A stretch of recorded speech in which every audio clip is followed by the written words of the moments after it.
Salam Sindh, Salam Sindh, Salam Sindh, Salam Sindh, Salam Sindh, Salam Sindh. Assalamu alaikum and a very warm welcome. सुजाग Sindh खे सलाम सिंध। कीअं आहियो नाज़रीन? उमेद कयां थी त ठीकु हूंदव ऐं सुठी शुरूआत थी चुकी हूंदी ॾींहं जी ऐं सुबुह सां पंहिंजी मुलाक़ात बि थींदी आहे ऐं वरी अॼु जे ॾींहं में ईअं आहे त कल्ह बि अॼु बि 3 ॾींहंनि खां कराचीअ में थोरी झुड़ाली मौसम आहे पर जेको आहे गर्मी में ओतिरो ई जेको आहे सो कंसिस्टेंसी आहे। इंसानु ॿाहिरि निकिरे थो त ह्यूमिडिटी बि आहे, गर्मी बि आहे। इन में छा आहे त ज़ाहिर आहे सभु मुश्किलातूं माण्हू फेस करे थो पर मौसम जो वरी जेको असरु पवंदो आहे तव्हां ते पाण ते पंहिंजी सिहत ते त उन जो बि ख़ासि ख़्यालु रखणु घुरिजे। इंसानु जॾहिं बि ॾींहं जी सुठी शुरूआत करे थो ऐं मौसम बि सुठो हले थो त पोइ छा आहे त उन हवाले सां पंहिंजे पाण खे बैलेंस रखणु तमामु घणो ज़रूरी आहे मौसम जे हिसाब सां।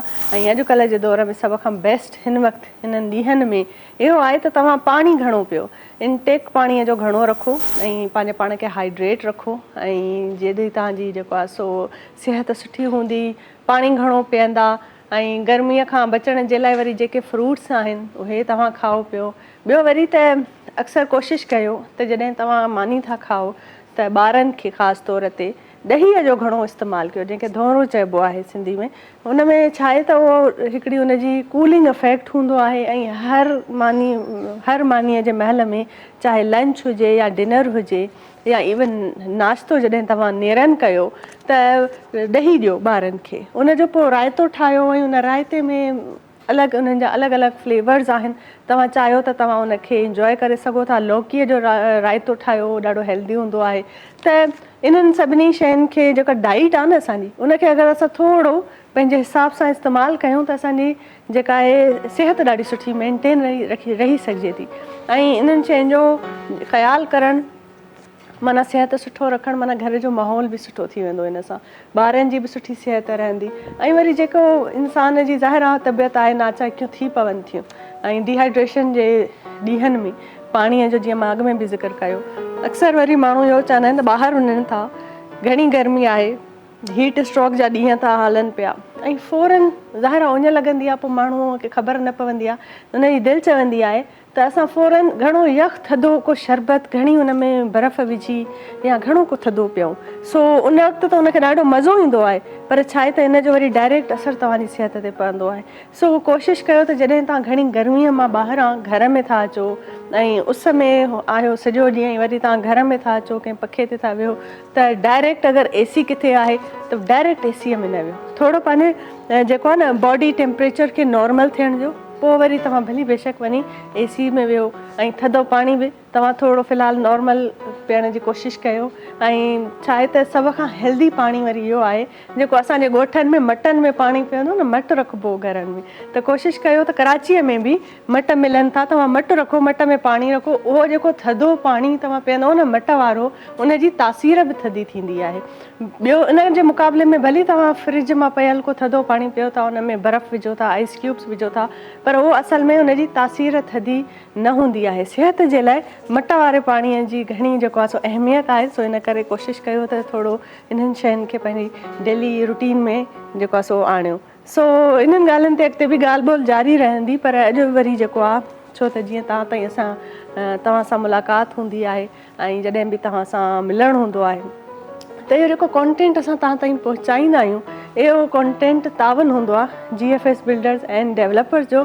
सो GFS बिल्डर्स एंड डेवलपर्स आसान महीननि जी किस्तुनि में प्लॉट ऑफर कनि था ऐं ज़बरदस्त हिननि जी स्कीम आहे त 35 लखनि वारो प्लॉट सिर्फ़ु 26 लखनि में था ऑफर कनि। सो अगरि तव्हांखे सेटल थियणो आहे ऐं प्लॉट वठिणो आहे त GFS बिल्डर्स एंड डेवलपर्स खे कॉन्टेक्ट कंदा ऐं राब्ते जे लाइ जेको आहे उन्हनि खे कॉन्टेक्ट डिटेल्स ज़रूरु तव्हां जेको आहे उन्हनि खे कॉन्टेक्ट कयो।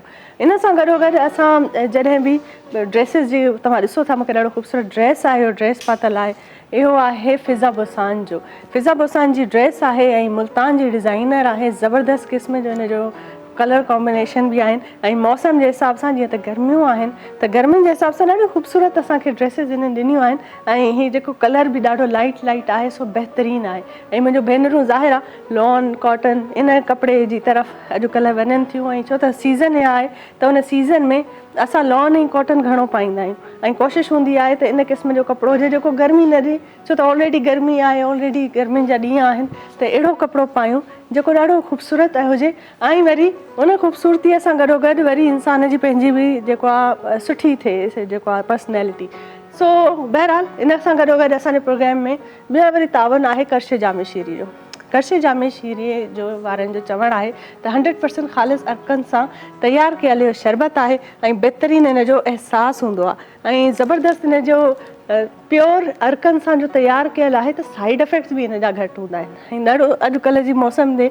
जीअं मां अॻु में बि ज़िक्र कयो त डिहाइड्रेशन आहे ऐं इंसानु पंहिंजे पाण खे हाइड्रेट रखे डिहाइड्रेशन थी पवंदी आहे गर्मीअ में त पाणीअ सां गॾोगॾु उन पाणीअ में वरी जॾहिं तव्हां कर्श जामे शीरी जेको आहे सो उन जो इंटेक कंदव त तव्हांजी सिहत खे बि सुठो लॻंदो ऐं पाण बि इंजॉय कयो ॿारनि खे बि इंजॉय करायो सो बहितरीनु प्रोग्राम आहे नाज़रीन प्रोग्राम ते जेको आहे सो अॻिते वधंदासीं ऐं बहितरीनु मौसीक़ी बि हूंदी बादल रही साहिब जी बि मौसीक़ी हूंदी आहे असांजे जेको आहे प्रोग्राम में बहितरीनु कंपोज़िशन हूंदी आहे बादल रही साहिब कहिड़ा हाल आहिनि तव्हांजा जी first class good morning to you रोज़ असांजी मुलाक़ात थींदी आहे सुबुह सां ऐं बादल रही साहिब जी वरी हिकिड़ी ख़ासि एनर्जी हूंदी आहे कॾहिं बि ईअं न लॻंदो आहे त उन्हनि जो जेको सो मूड ख़राबु आहे या मौसीक़ीअ में एॾो मज़ो नथो अचे हर दफ़े तव्हां एॾी प्योर ऐं जेको आहे सो ताज़गीअ सां मौसीक़ी ॿुधाईंदा आहियो ऐं कंपोज़िशन बि तव्हांजूं बहितरीनु हूंदियूं आहिनि ऐं असां वटि फरमाइशूं बि ईंदियूं आहिनि तव्हांजूं तमामु घणियूं सो अॼु बि उमेदु कयूं था त ज़बरदस्त प्रोग्राम असांजो हूंदो ऐं प्रोग्राम ताईं असांजो साथ बि सुठो रहंदो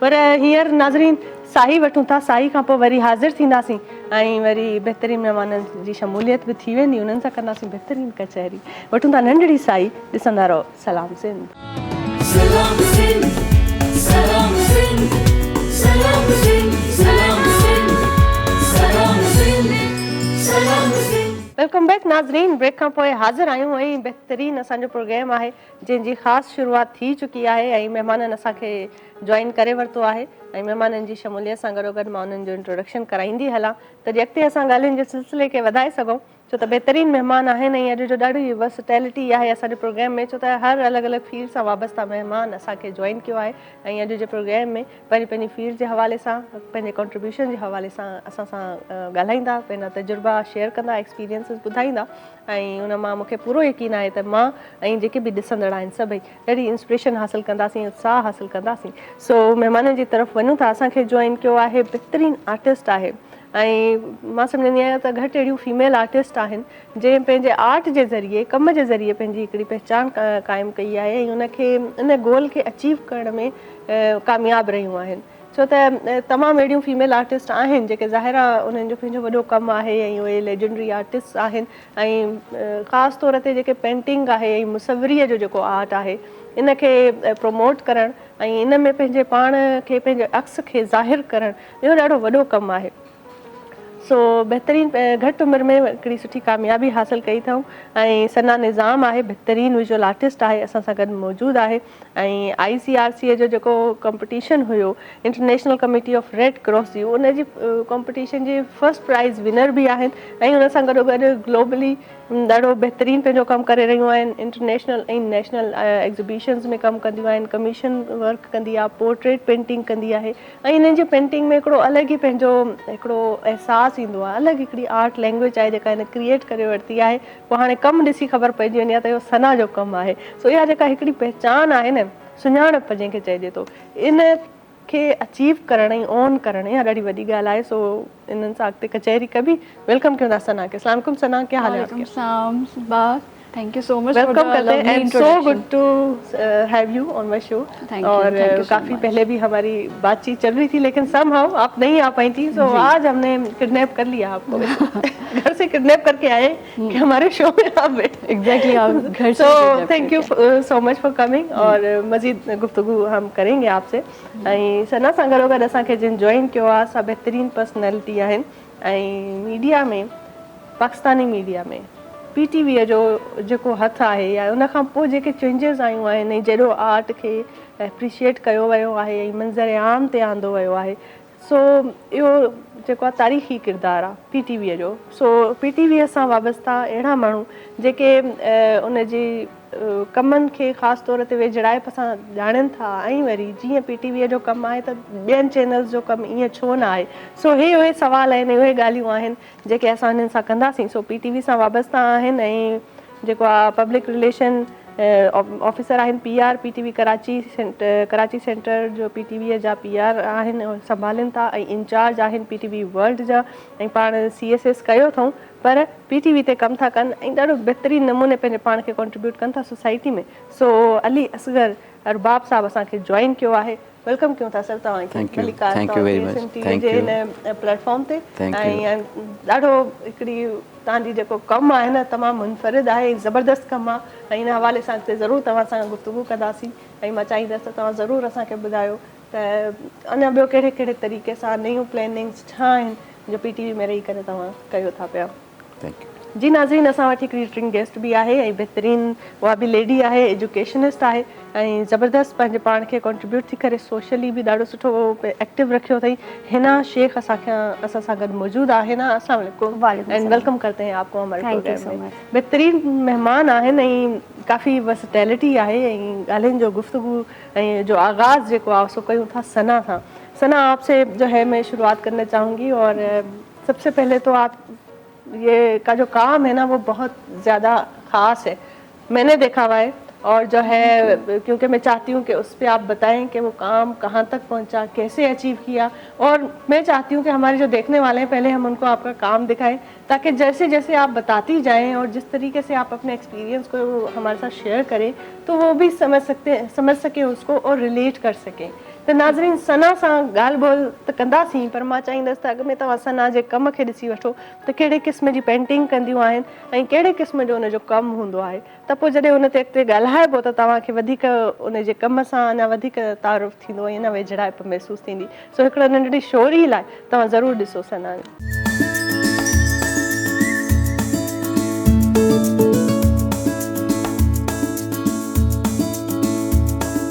सूहा भरी सलतीअ खे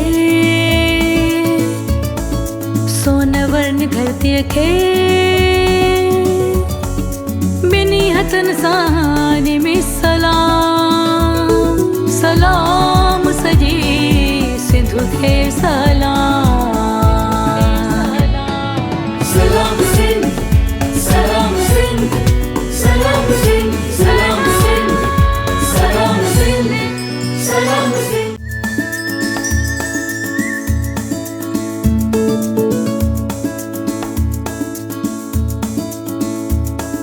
सूहा भरी सलतीअ खे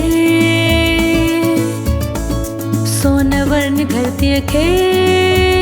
It's the first time I interact with another woman's art and to empower it further with more details and elements.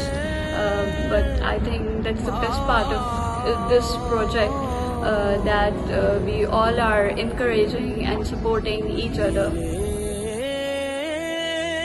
जी नाज़रीन तव्हां ॾिठो बहितरीनु कमु हुयो ऐं ज़बरदस्त पेंटिंग्स हुयूं सना जूं ऐं सना खां पुछूं था त इहो कहिड़े क़िस्म जो कमु आहे ऐं कीअं शुरूआति थी। सना ग्रेजुएशन आपने टेक्सटाइल में की है? जी कराची यूनिवर्सिटी जी कराची यूनिवर्सिटी से की है, विजुअल स्टडीज़ डिपार्टमेंट से की है और वहाँ से फिर आप का जो काम है बीइंग अ विजुअल आर्टिस्ट आप पेंटिंग करती रहीं और अब आपका एक अपना नाम बन गया है इसमें माशाल्लाह। तो कैसे ये किस तरह सोचा आपने कि भाई बीइंग अ टेक्सटाइल डिज़ाइनर आपने क्यों नहीं सर्व किया उन फील्ड्स में और जो है फाइन आर्ट्स की तरफ कैसे आ गई, पेंटिंग करना कब से स्टार्ट कर लिया? It started from the foundation year, जब हमारी यूनिवर्सिटी का जो फाउंडेशन ईयर होता है फर्स्ट ईयर उसी दौरान मुझे ड्राइंग के सब्जेक्ट से ज़्यादा लगाव था। सही। I mean, और मैं ये भी चाहती थी कि मेरा ट्रांसफ़र जो है वो फाइन आर्ट्स में हो जाए पर समहाउ उस टाइम नहीं हो सका। पर टेक्सटाइल्स में भी जब मैंने 3 साल जो वहाँ पे ग्रेजुएशन फाउंडेशन ईयर के अलावा जो 3 इयर्स हमने वहाँ पे स्पेंड किए। तो उस दौरान भी मैं ज़्यादातर टेक्निक्स की क्लास में ज़्यादा मेरी इन्वॉल्वमेंट होती थी। उस क्लास अंदर को से मैं मतलब फाइन आर्टिस्ट थी। हाँ एग्जैक्टली वहाँ पे टेक्निक्स में नई नई टेक्निक्स को अप्लाई करना, उनको देखना और हर दफ़ा कुछ नया एक्सपेरिमेंट करना, तो वो उसमें ज़्यादा मुझे मज़ा आ रहा होता था। I can relate to you. एक अजीब सी ना वो एक बेचैनी होती है एक आर्टिस्ट एग्जैक्टली कि भाई ये कैसा काम है, ये करके देखना है। और मुझे होता था कि मैं उससे और क्या कर सकती हूँ, मैं हर वक्त मैं यही सोचती रहती थी। तो इस तरह करते करते ड्राइंग मेरी अच्छी थी, तो मुझे पोर्ट्रेट्स कमीशंस होने लगे। ठीक, तो टेक्सटाइल्स तो मैंने कर लिया था, पर मुझे आफ्टर ग्रेजुएशन मुझे पोर्ट्रेट्स के कमीशन वर्क मिलते रहे। फिर 2000 फिर मैं वही उसको मैंने कंटिन्यू रखा। फिर 15 से मैंने एग्जिबिशंस करने शुरू किए डिफरेंट आर्ट गैलरीज में, नेशनली इंटरनेशनली। इस तरह से एक टेक्निक जो थी मेरी निकल के सामने आई थी, जिसको अब्दुल जब्बार गुल बहुत अच्छे हमारे आर्टिस्ट हैं, और शाहिद रस्साम, उन लोगों ने बहुत ज़्यादा मुझे अप्रिशिएट किया, मोटिवेट किया कि ये बहुत आगे ज़रूरी है। एक आर्टिस्ट के लिए अप्रिसिएशन, मोटिवेशन बहुत ज़रूरी है, क्योंकि हम औरतें हैं ना, कहीं ना कहीं ऐसा वक्त आता है कि हम थोड़ा सा डबल माइंडेड हो जाती हैं। एग्जैक्टली तो एक वो पुश चाहिए होता है। और एंड वी आर ब्लेस्ड सना कि ऐसे आर्टिस्ट हमारे साथ, ऐसे लेजेंडरी सीनियर आर्टिस्ट हैं। टीचर्स में भी मैं अपना नाम लेना चाहूँगी, मुनव्वर अली सैयद बिल्कुल, और काजिम, जिन्होंने मेरी ड्राइंग की क्लासेस मैं उनसे लेती थी, और काजिम शिगरी, ये मेरे टेक्निक्स के टीचर थे टेक्सटाइल्स में। तो इन दोनों टीचर से भी मैंने बहुत कुछ सीखा। जबरदस्त। और अच्छा उस्ताद मिल गया तो फिर तो हमेशा मतलब आपके ग्रो करने के चांसेस बढ़ जाते हैं। बहुत अच्छा। और आपके काम में ना एक अलग एक वो बैकग्राउंड की एक टेक्निक है। अब आई डोंट नो, एक वो राज है जो आपने छुपा के रखा है कि वो कैसे बनता है। आई थिंक बाग हर आर्टिस्ट के साथ उसकी कोई एक कहानी होती है, या उसकी कोई एक टेक्निक होती है, उसका स्टाइल होता है, और अब वो पहचान बन जाती है। काम एग्जैक्टली वो काम किस तरह से शुरू करता है। तो मैंने कभी स्केच बना के पेंटिंग स्टार्ट नहीं की। हमेशा मैं बैकग्राउंड के ऊपर काफ़ी ज़्यादा लेयर्स अप्लाई करके, उसको स्केच करके, उसको बार बार देखना, उसके अंदर से कॉम्पोजिशंस निकालना। आई नेवर, मतलब कि पहले मैं एक छोटा सा स्केच बना लूँ कि मुझे इस तरह की कोई कॉम्पोजिशन चाहिए, नहीं, आई नेवर डिड दिस।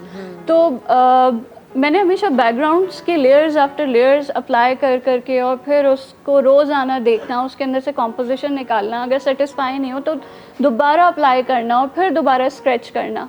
तो ये तकरीबन मेरी रोज़ाना की एक रूटीन थी। एक पेंटिंग कंप्लीट करने से पहले 3 और 4 वीक्स तक मैं उसके बैकग्राउंड पे ही मैं काम करती रहती हूँ। फिर उस बैकग्राउंड से मैं अपनी कॉम्पोजिशन निकालने की बहुत अच्छी बात, बहुत इंटरेस्टिंग काम है आपका, और इस पे और मजीद बात करेंगे। मनु था पे गेस्ट जी तरफ अली असगर साहब जी तरफ मां सर तव्हां के वेलकम कयां थी दफ़ो ॿीहर बि। ऐं जेके बि तव्हांजा कॉन्ट्रीब्यूशन्स आहिनि, पीटीवी ते तव्हांजो जेको कमु आहे, मां चाहींदसि थोरो तव्हां इन हवाले सां ॿुधायो त तव्हां जूं डॉक्यूमेंट्रीज़ जेके आहिनि उहे ॾाढियूं बहितरीनु आहिनि।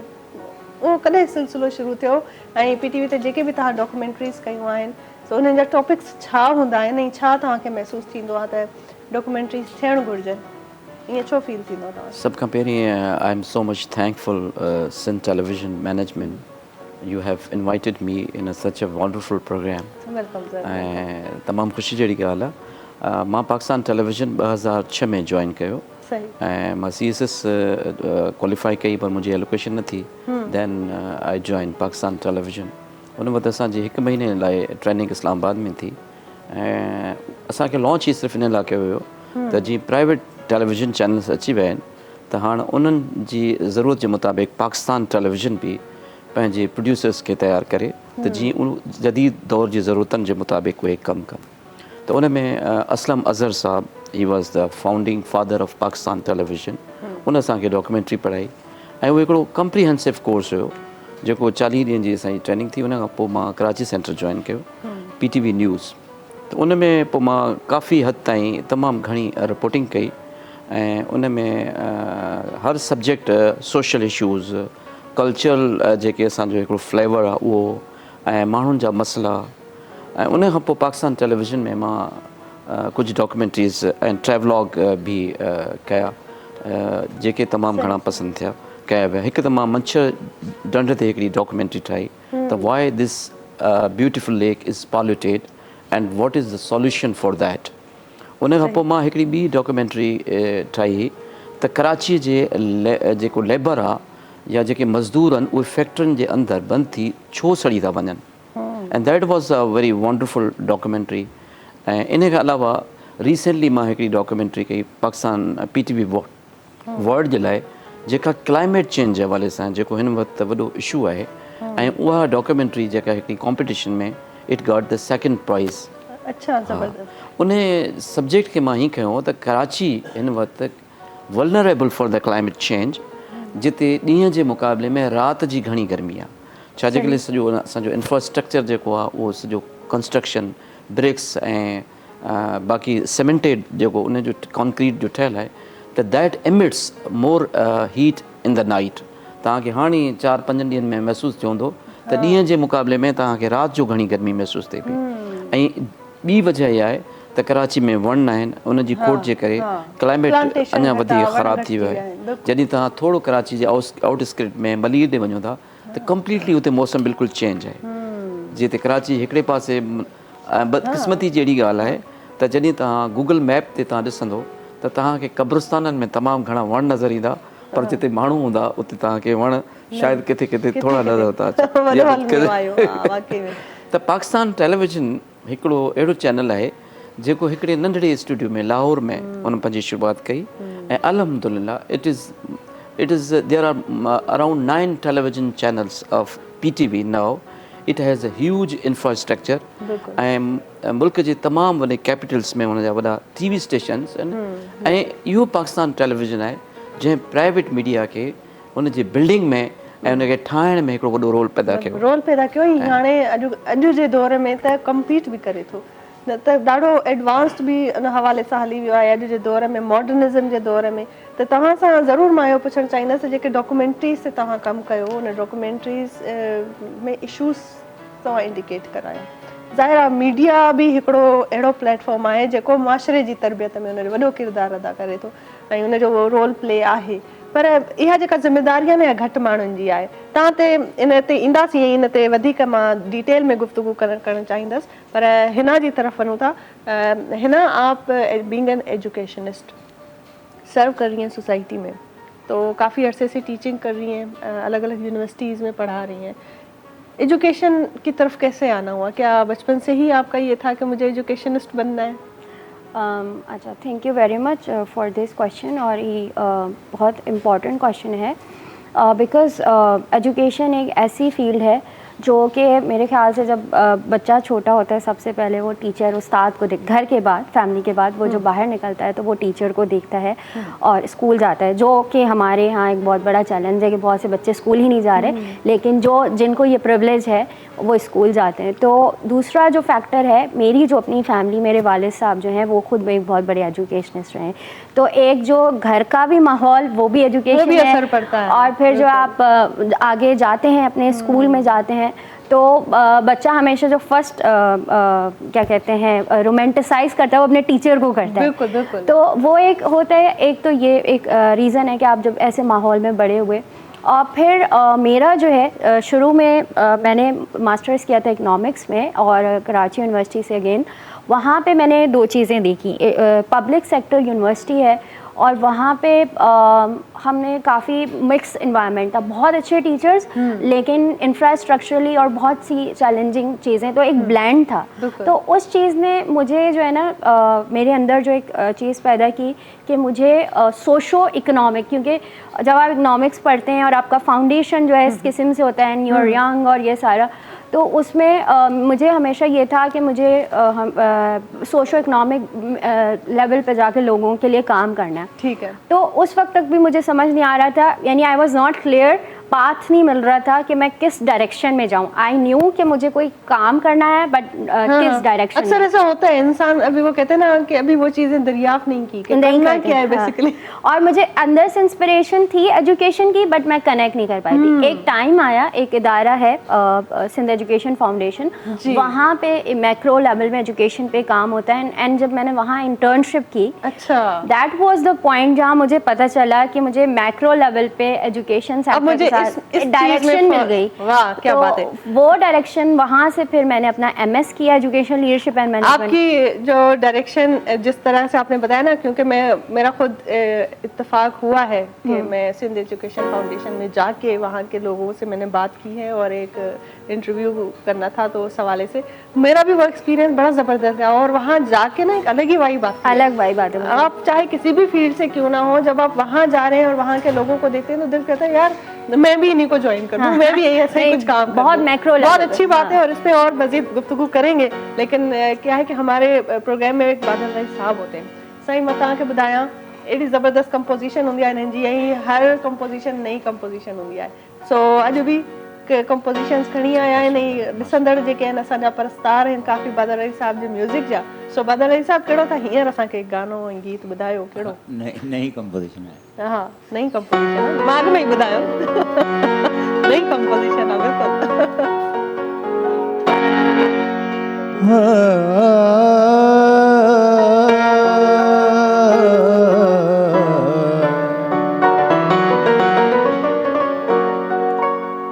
हिकिड़ो सिर हबीब खे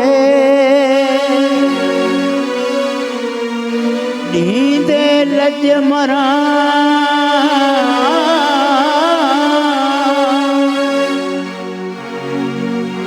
हुजन सिर घणा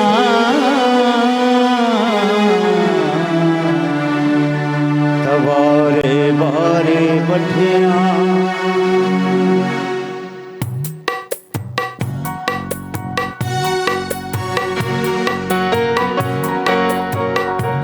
रात पनछण जी पोयन पसाहुन में हुई, रात पनछण जी पोयन पसाहुन में हुई, एडी छिकताण छो मुझे साहुन में हुई, एडी छिकताण छो मुझे साहुन में हुई।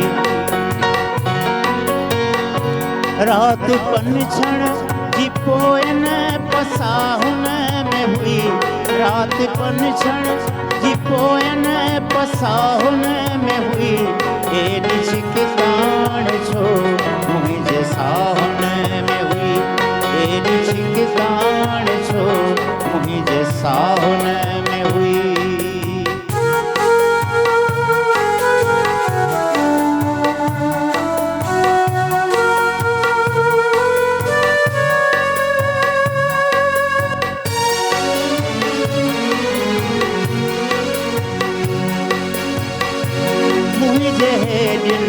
खताउन ते मुर्गी ॾिनई, मुंहिंजे हेॾिन खताउन ते मुर्गी ॾिनई, मुंहिंजे हेॾिन खताउन ते मुर्गी ॾिनई, ऐं ख़ुदा कहिड़ी नेकी गुनाहनि में हुई, ऐं ख़ुदा कहिड़ी नेकी गुनाहनि में हुई, एॾी छिकताण छो मुझे साहुन में हुई, एडी छिकताण छो मुझे साहुन में हुई। रात पनछण जी पोयन पसाहुन में हुई।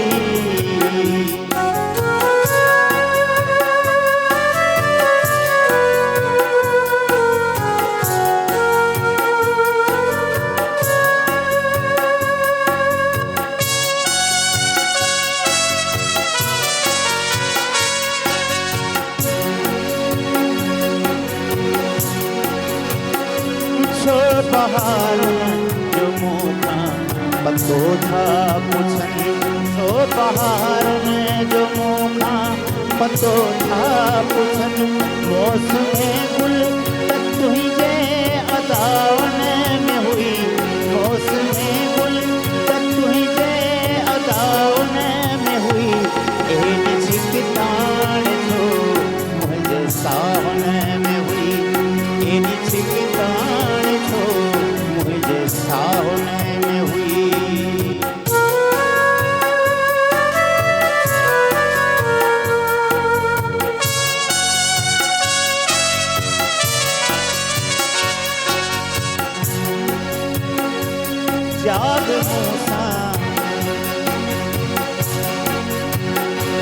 जाग मूसा सजी रात रोंदी रही,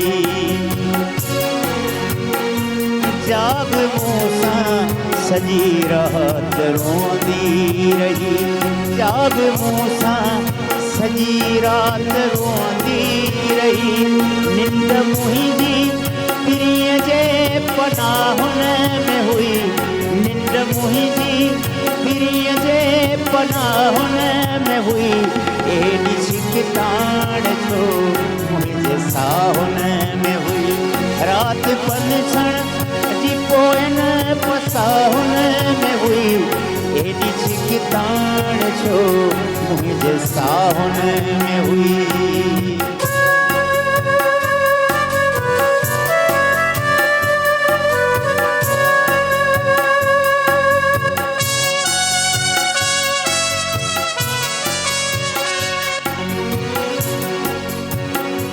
मूख महबूब ओ मूख महबूब मुंहिंजो छॾियो कोन थियो, मूख महबूब मुंहिंजो छॾियो कोन थियो, मूख महबूब मुंहिंजो छॾियो कोन थियो। छिक साखीअ जी ॾाढी सदा उन में हुई, छिक साखीअ जे ॾाढी सदा उन में हुई। एॾी छिकताण छो मुंहिंजे साहुन में हुई, रात पंछण जी पोयन पसाहुन में हुई, रात पंछण जी पोयन पसाहुन में हुई। एॾी छिकताण छो मुंहिंजे साहुन में हुई, एॾी छिकताण छो मुंहिंजे साहुन में हुई। वाह वाह वाह, ज़बरदस्त, कमाल ऐं बहितरीन शाइरी आहे। ऐं बदले साहब कंहिंजी शाइरी आहे? ये आहे डॉक्टर सिकंदर मेमण। माशाल्लाह, ज़बरदस्त शाइरी ऐं ज़बरदस्त कंपोज़िशन। नाज़रीन ॾाढो इंजॉय कयोसीं, पर साही जो टाइम आहे, ब्रेक जो टाइम आहे। ब्रेक खां पोइ वरी हाज़िर थींदासीं ऐं बहितरीन गुफ़्तगूअ जो सिलसिलो जारी रखंदासीं। ॾिसंदा रहो सलाम सिंध। मिलूं था नंढड़ी साई खां पोइ। सलाम सिंध, सलाम सिंध, सलाम सिंध, सलाम सिंध, सलाम सिंध, सलाम सिंध। वेलकम बैक नाज़रीन। ब्रेक खां पोइ हाज़िर आहियूं ऐं बहितरीन महिमाननि सां ज़बरदस्त कचहरी कयूं था। ऐं ब्रेक खां अॻु में मौसीक़ी बि ॿुधीसीं, ॾाढो बहितरीन कलाम मुबादल अली साहब जो। ऐं सना जी तरफ वञूं था। सना, आप आर्ट जर्नी के हवाले से जब बता रही थी पहले भी, तो एक बहुत अच्छा प्रोजेक्ट था जो बहुत यूनिक था। मुझे पता है कि आर्ट डोम पार्ट 2 में आपकी पार्टिसिपेशन रही है। थोड़ा इस हवाले से बताएं कि क्या प्रोजेक्ट है और वर्ल्ड वाइड अलग अलग, क्योंकि थोड़ा इसका एक थीम इसकी ऐसी है कि अलग अलग कंट्रीज़ के आर्टिस्ट को कोई एक कैनवस पे काम करना होता है। तो ये बड़ा यूनिक सा प्रोजेक्ट है और इसमें भी इंटरनेशनली एक प्रोजेक्ट है जिसमें पाकिस्तान से जो आर्टिस्ट हैं उनमें आपका नाम भी था। हैं जी, उन्होंने पाकिस्तान से पार्टिसिपेट किया था। बेसिकली ये आर्ट डोम प्रोजेक्ट जो है उसकी फाउंडर अर्गवान आजदा हैं और she organized all the exhibition. तो उन्होंने जो है वो उनके साथ ये कोलैबोरेशन थी हमारे आर्ट डोम पार्ट 2 में। इसका पार्ट 1 जो था वो 2 कंट्रीज़ के दरमियान था। वो था स्वीडन और ईरान के आर्टिस्ट थे जिन्होंने आर्ट डोम पार्ट 2 में काम किया था, और ये आर्ट डोम पार्ट 1 में काम किया था। पार्ट 2 में नॉर्वे और पाकिस्तान के आर्टिस्टों ने मिलके काम किया था। तो basically it's a concept, it was a travelling exhibition और इसका कॉन्सेप्ट ये था कि बिल्डिंग ब्रिजेस बिटवीन 2 कंट्रीज़। हाँ, तो जो हमारी जो क्यूरेटर थी अर्गवान आजदा, उन्होंने पहले तो नॉर्वेजियन आर्टिस्टों से कोई एक कैनवस के ऊपर हर आर्टिस्ट से हाफ कैनवस पेंट करवाए थे नॉर्वे में। उन्हें वहाँ पे कमीशन दिया था। उन्होंने वो हाफ पेंटेड कैनवसेस। टोटल कितने आर्टिस्ट थे नॉर्वे के? नॉर्वे के भी 11 आर्टिस्ट थे।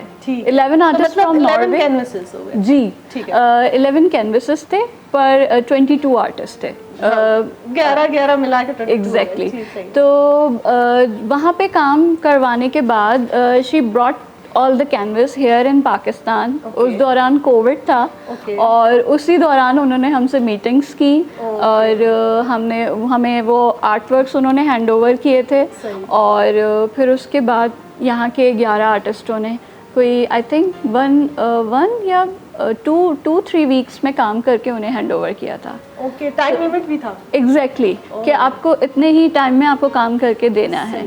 फिर उसके बाद वो कैनवसेस जो हैं यहाँ पे वो पेंटिंग्स एग्जिबिट हुई कराची में एट सनत इनिशिएटिव और फिर उसके बाद ये एग्जिबिशन नॉर्वे में हुआ at grand hotel Oslo Norway में। अमेजिंग एक प्रोजेक्ट है ऐं जेको आहे सो मां ॾिसंदड़नि खे ॿुधाईंदी हलां त हिकिड़े आर्टिस्ट जे लाइ जॾहिं हिकिड़ो ख़ाली कैनवस हुनखे मिले थो न पेंटिंग करण जे लाइ या हिकिड़ो ख़ाली मैदान मिले थो त तव्हां हिते जीअं मर्ज़ी पंहिंजो कयो त उहो हिकिड़ो अलॻि हुनजो मज़ो हूंदो आहे। पर जॾहिं उन्हनि बाउंड्रीज़ खे लिमिटेड ठाहियो वञे ऐं चयो वञे त ऑलरेडी हिन कैनवस ते ऑलरेडी कंहिं ॿिए आर्टिस्ट जो कमु कयल आहे, हाणे हितां खां वरी तव्हां पंहिंजो कमु कयो ऐं उहो अहिड़े तरीक़े सां हुजे जो हुन आर्टिस्ट जो कमु बि पंहिंजी जाइ रखे ऐं तव्हांजो पंहिंजो कमु बि पंहिंजी जाइ क़ाइमु करे सघे। सो इहो ॾाढो हिकिड़ो डिफ़िकल्ट टास्क आहे ऐं इहा आइडिया बि ॾाढी यूनिक आहे ऐं कीअं ॿिनि कंट्रीज़ में मिली करे हिकिड़े आर्टिस्ट इहो सोचो ऐं थ्रू आर्ट तव्हां पंहिंजे आर्ट जे थ्रू बि अलॻि अलॻि दुनिया जे मुल्कनि में पंहिंजा रिश्ता क़ाइमु करे सघो था। ऐं अक्सर असां इहो सिर्फ़ु पॉलिटिकली असां ॾिसंदा आहियूं त असांजे गवर्नमेंट ऐं पॉलिटिकल माण्हुनि जो कमु आहे, पर ॾिसो त कीअं हेॾे आर्ट कम्यूनिटी आहे उन्हनि कीअं इहो सोचो ऐं उन में सना जो कमु हुयो सो ॾाढो बहितरीनु जो कमु आहे। ऐं सर मां तव्हां तां ईंदसि त जीअं सना ॿुधाए पई हाणे बीइंग एन आर्टिस्ट काफ़ी दुनियावी सतह ते जेको बि सॼो आर्ट हल्को आहे असांजो सर्कल आहे उहो पंहिंजो आर्ट जे थ्रू बि पीस था ॾेखारनि, मोहबत था ॾेखारनि, प्यार निवड़त, हिक ॿिए जी एक्सेप्टेंस। असां वटि जीअं तव्हां ॾिसो था त सिंध में जेका सूरत हाल आहे या वरी दुनिया में बि त इहा टॉलरेंस, इहा एक्सेप्टेंस, इहो पीस, इहो यूनिटी असांखे छो नथो अॼुकल्ह मिले हर जाइ ते। ॿियनि शयुनि ते त ॾाढो घटि थी वियो आहे। तव्हांजूं डॉक्यूमेंट्रीज़ बि ख़ासि तौर ते इन शइ खे ते आहिनि जेको तव्हां लेबर जे डॉक्यूमेंट्री तव्हां ॿुधायो त तव्हां ठाती आहे त उन्हनि जा मसइला सोशली इशूज़ आहिनि असांजा, त इहा एक्सेप्टेंस ऐं टॉलरेंस हाणे एॾी घटि छो थी नज़र अचे? हिकिड़ी ॻाल्हि ॿुधायां त हिन वक़्तु जेका इंफॉर्मेशन आहे उहा एॾी वास्ट एक्सेसिबल आहे टू एवरी मैन ऐं हाणे दुनिया हिकिड़ी नई तब्दीली तरफ़ वञे पई ऐं इन मॉडल जे तहत इहा जेका इंफॉर्मेशन जी एक्सेस आहे उहो ईअं सम्झो त जॾहिं बि का सोशल चेंज आणणी हूंदी आहे त उन लाइ हिकिड़ी मतिलबु हंगर पैदा कई वेंदी आहे इंफॉर्मेशन जी माण्हू बुख आहे जी त माण्हू उन खां बग़ैर खाइण खां बग़ैर नथो रहे। त इंफॉर्मेशन बि हिकिड़े स्टेज ते अहिड़ी कंडीशन में आंदी वेंदी आहे त माण्हू जी ज़रूरत महसूसु थी वञे।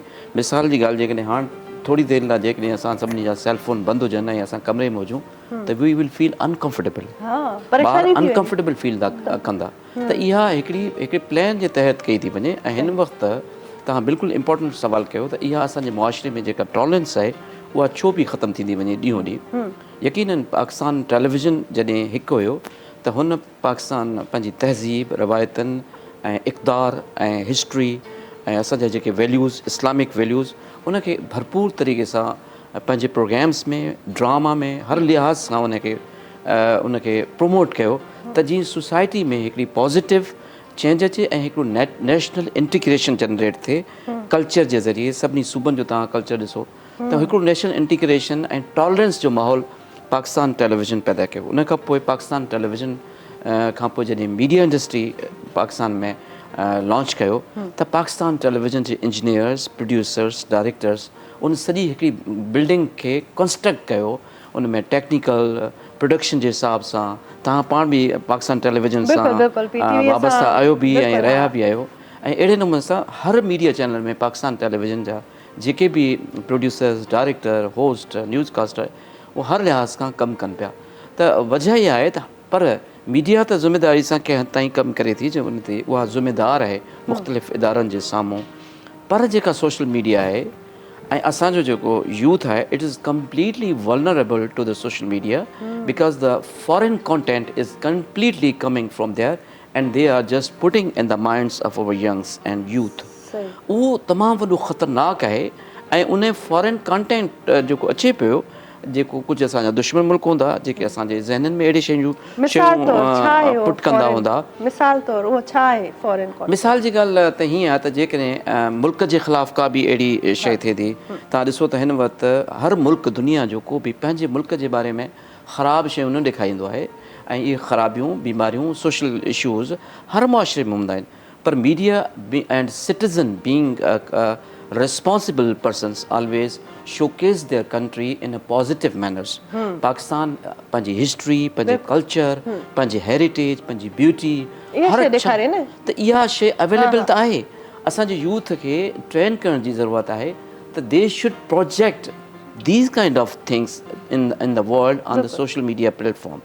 त पाकिस्तान टेलीविज़न हिकिड़ो वॾो रोल जॾहिं प्ले कयो तव्हां ॾिसो त उन वक़्तु सोसाइटी में हिकिड़ी इंटीग्रेशन हुई हाणे ज़रूरत इहा आहे त जेके बि वालदेन आहिनि पेरेंट्स आहिनि उन्हनि खे घुरिजे त उहे पाकिस्तान टेलीविज़न जा ड्रामा पंहिंजे ॿारनि खे ॾेखारनि ऐं PTV जी जेका हाणे मैनेजमेंट आहे ऐं MD PTV सईद मुबशर शाह तौक़ीर शाह साहब ऐं शाहिरा शाहिद सेक्रेटरी इंफॉर्मेशन असांजी चेयरपर्सन आहे उन्हनि सभ खां वॾो इहो हाणे कमु कयो आहे त PTV फ्लैक्स जे नाले सां हिकिड़ो डिजिटल प्लेटफॉर्म प्रोवाइड कयो आहे free of cost Pakistan television जा जेके बि ड्रामा जेके बि डॉक्यूमेंट्रीज़ एवरीथिंग अवेलेबल ऐं हाणे पाकिस्तान जो यूथ उन खे उन प्लेटफॉर्म खे यूज़ करे जीअं ॿिया जेके प्लेटफॉर्म्स यूज़ कयो था उन करे तव्हां उन्हनि ड्रामनि खे ॾिसी सघो था त उन जी प्रोडक्शन खे ॾिसी सघो था त हिकिड़ो पॉज़िटिव इमेज वञे ॿी सभ खां इम्पॉर्टेंट PTV जे मैनेजमेंट जो कमु कयो उहो इहो आहे त जॾहिं PTV में माज़ी में जेको पब्लिक रिलेशंस डिपार्टमेंट हुयो उहो नॉन फंक्शनल हुयो या उन तरह सां एक्टिवली कमु न पियो करे पर मौजूदा मैनेजमेंट उनखे जनरल मैनेजर नवीद अज़हर जी सरबराही में हुनखे एक्टिवेट कयो आहे ऐं हाणे असां वन साइडेड जेका पाकिस्तान टेलीविज़न के ख़िलाफ़ु हिकिड़ी कॉम्पिटिटर्स जा जेके पाकिस्तान जा पाकिस्तान टेलीविज़न जा मुख़ालिफ़ आहिनि जेके हिकिड़ी प्रोपेगेंडा लॉन्च कंदा आहिनि त PTV जेको उन तरह सां परफॉर्म नथो करे या हाणे असां उनखे जवाबु ॾेई सघूं था ही PTV जो उहो मैगज़ीन आहे हिकु क्वार्टरली मैगज़ीन आहे जंहिंमें PTV जा असां जेके बि एक्टिविटीज़ आहिनि उहे हिन में ॾेखारियूं था ऐं मैनेजमेंट तरफ़ां इहो हिकिड़ो वॾो इक़दाम आहे ऐं हाणे पाकिस्तान जा जर्नलिस्ट ऐं मीडिया पर्सन्स जेके आहिनि पब्लिक रिलेशंस डिपार्टमेंट सां राब्तो करे PTV जे बारे में हर क़िस्म जी क्वेरीज़ मालूम करे सघनि था ऐं हाणे PTV कराची सेंटर जो मां ज़िक्र कयां त इते हाणे मुख़्तलिफ़ प्रोग्राम्स थियनि था माज़ी में रमज़ान ट्रांसमिशन पाकिस्तान जी PTV जी बहितरीनु ट्रांसमिशन हुई ऐं उन खां पोइ हाणे रिसेंटली जेको वर्ल्ड कप थिए पियो इन में PTV कराची मां गेम उठा दे जे नाले सां हिकिड़ो ॾाढो ज़बरदस्त प्रोग्राम थियो ऐं उहो बि ॾाढो नाज़रीन में मक़बूल थियो ऐं हाणे जी मुहर्रम जी ट्रांसमिशन शुरू थींदी इन तरीक़े सां ड्रामा प्रोडक्शन्स बि हले थी ॾाढो हिकिड़ो अहम किरदारु आहे जेको PTV अदा करे रहियो आहे सोसाइटी में ऐं इन्हनि इशूज़ खे इंडिकेट करणु उन ते कमु करणु इहो सोचणु तमामु वॾी ॻाल्हि आहे ऐं ज़ाहिर आहे जीअं त इंसान जे वस में जेको हूंदो उहो करे सघंदो त अगरि केरु मीडिया सां रिलेटेड पंहिंजी फील्ड में आहे त उहो उन जे थ्रू ई पॉज़िटिविटी ॾेखारे सघे थो केरु अगरि आर्टिस्ट आहे त उहो पंहिंजे आर्ट जे थ्रू ई पॉज़िटिविटी ॾेखारे सघे थो त तव्हां पंहिंजी फील्ड में रही करे कीअं पंहिंजो सोशली पंहिंजे पाण खे कॉन्ट्रीब्यूट कयो था इन शइ जी ॼाण इन शइ जो शऊर हुजणु तमामु ज़रूरी आहे हिन जी तरफ़ वञूं था हिन तव्हां ज़िक्र कयो अॻु में बि ॿुधायो त तव्हां ACF सां जॾहिं तव्हां उन्हनि सां मिलियो त भला अहिड़ी कहिड़ी शइ जेका तव्हांखे पोइ फोकस आई तव्हांजे गोल सां तव्हांजी मुलाक़ात कराई हुन अच्छा इंट्रस्टिंगली जॾहिं मां SCF में आयमि ऑफकोर्स मां इंटर्नशिप जे पंहिंजे पीरियड में आयमि त मूंखे सभिनी खां पहिरीं जेको हिकु रिसर्च जो मौक़ो मिलियो बिकॉज़ मूंखे हिकु गैप नज़र आयो ऐं SCF जहिड़ा जेके दायरा आहिनि उहो हिकिड़ो मॉडल आहे public private partnership in education उन में कमु करे थो त मूंखे इहो जेको रिसर्च वारो एरिया आहे की ही छो त मां हमेशह ॿुधो हुयो या पब्लिक स्कूल हूंदो आहे या प्राइवेट स्कूल हूंदो आहे त मूंखे इहा शइ ॾाढी क्लिक कई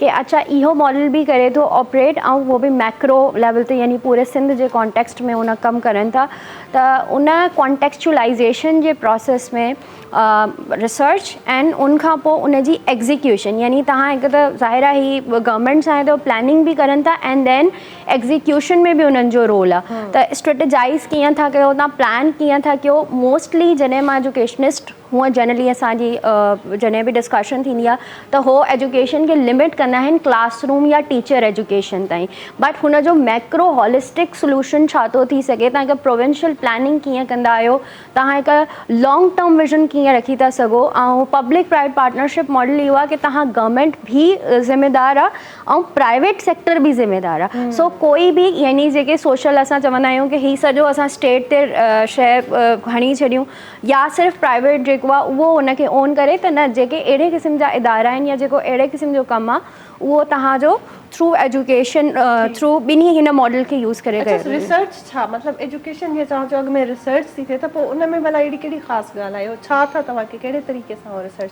अच्छा, मां जेका रिसर्च कई हुई, मां पंहिंजी अकेडमिक रिसर्च इन सां कनेक्ट कई हुई। मुंहिंजो MS education leadership and management में उनजो जेको थीसिस हुयो उहो उनजो जेको टाइटल हुयो कि main streaming out of school children using public private partnership model. त उनमें बेसिकली इहो हुयो कि जॾहिं असां वटि छा थींदो आहे, जनरली रिसर्च खे इम्प्लीमेंटेशन न कई वेंदी आहे, यानी जेका रिसर्च आहे मोस्ट ऑफ द टाइम जेका अकेडमिया कंदी आहे उहा एग्जीक्यूशन जी तरफ़ न वेंदा आहिनि, ऐं जेको एग्जीक्यूटर कंदो हूंदो आहे हुन वटि प्लानिंग या रिसर्च जो कोई लॉन्ग टर्म प्लान अटैच न हूंदो आहे, जेको असां हमेशह चवंदा आहियूं कि एग्जीक्यूशन ऐं उनजो गैप।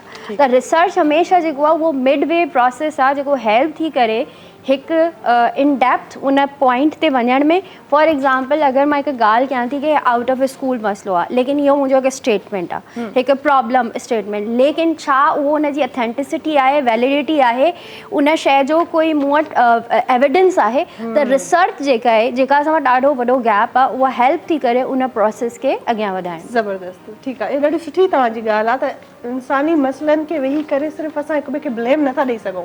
तव्हां फील्ड में वञो, ॾिसो मसइलो छा आहे ऐं उहो मसइलो कहिड़े तरीक़े सां हल थी सघे थो। असां वटि छा आहे त शहरनि में जॾहिं बि हेड ऑफिसिस हूंदा आहिनि इन्हनि इदारनि जा, त उते वेही करे सिर्फ़ु इहो ॾिसबो आहे त ॿहिराड़ीअ में हीउ मसइलो आहे ऐं उते तालीम जो ही फुक़दान आहे ऐं हीअं थींदो त हीअं बहितर थियणु घुरिजे, पोइ ॿियो कुझु न त घुमी फिरी गवर्नमेंट ते इल्ज़ाम ॾींदो या कंहिं न कंहिं प्राइवेट इंस्टीट्यूट ते को न को इल्ज़ाम ॾेई माण्हू पंहिंजो ईअं लॻंदो आहे त असां पंहिंजो फ़र्ज़ु अदा करे छॾियो। बिल्कुलु, त इहो ॾाढो ज़रूरी आहे त तव्हां पाण वञो ई ॾिसो त एविडेंस बेस्ड कमु कयो ऐं ॾाढी सुठी इहा ॻाल्हि आहे। सना, जैसे एक सोसाइटी को ग्रो करने के लिए बहुत सारे ये सारे चीज़ें जो है ज़रूरी हैं कि आप करें।